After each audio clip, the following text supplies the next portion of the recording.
మాస్టర్స్కి ఆత్మీయతకి happy masters day అని నేను చెప్పే సాక్షి ఏంటంటే మా విషయంలో దేవుడు ఎంతో గొప్ప చేశారు.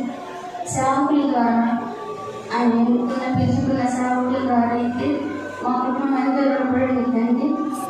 నేనైతే చీకటి శక్తితో బాధించబడ్డాను. ఎంతగా అంటే చెప్పలేమన్నమాట. సేవకులకి మాకే తెలుసు ఎంత బాధపడ్డాము. దైవజనుడు సేవకులు అన్నకంటే మాకు ఆత్మీయంగా పిలవడమే ఇష్టం. మా కోసం ఎంతో చేశారు. ప్రత్యేకంగా ఉపవాసాలు ఉంచుకుని ఉపవాసాలు ప్రకటించుకుని మా కోసం ఉపవాసాన్ని ప్రేర్ చేశారు. ఎంత టైం పట్టేది అంటే గంటలు టైం పట్టేది. వారు చేసిన ఏది మర్చిపోలేదు. ఫస్ట్ అయితే చర్చిలో కొంటే తెలుసు మీకు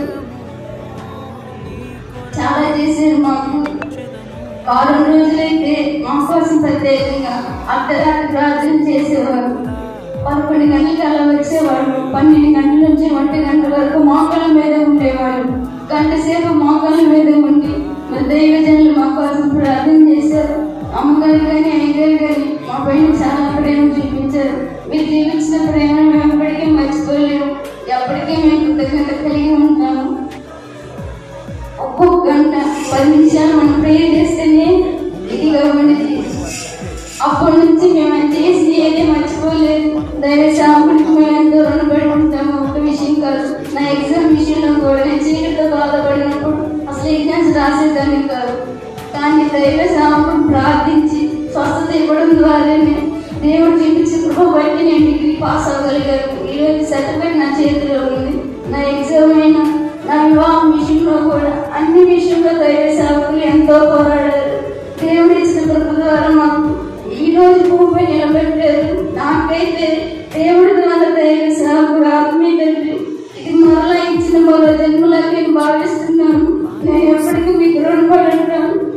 ఒకవేళ ఏదైనా పరిచర్యలు తెలిసి తెలియక తప్పు చేస్తే క్షమించండి.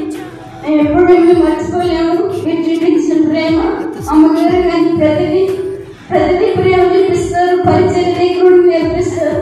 మన బాగా మాట్లాడతారు. అమ్మ నాన్నకంటే మేమే వాళ్ళు ఎక్కువ ప్రేమిస్తారు.